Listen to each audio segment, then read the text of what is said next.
台中顶一日有民众看到讲有一只警察车伫路口倒弯，险去弄着人，加在即个民众随闪开。即马警方是表示，会针对即只违规的警察车开罚单，嘛针对违规赛车的警察做处分。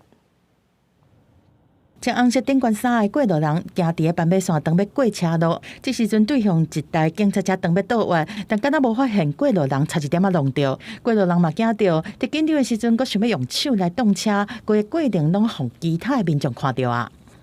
应该是没注意到，或者是车子有那个A 柱的那个问题，对。伫采购早起10点左右，伫个台中市北区的汉口路和陕西路口，这台警察车无让行人，民众甲警方检举，警方讲，除了对这个环境会照违反道交条例来处罚，嘛会来对处行政处分。本分局将加强对所属员警的交通安全教育，应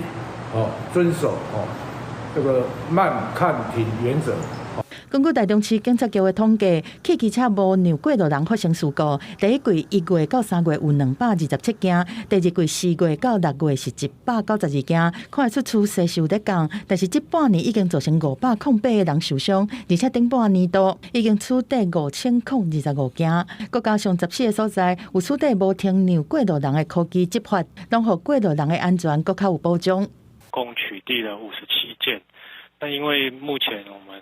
路口科技执法的部分，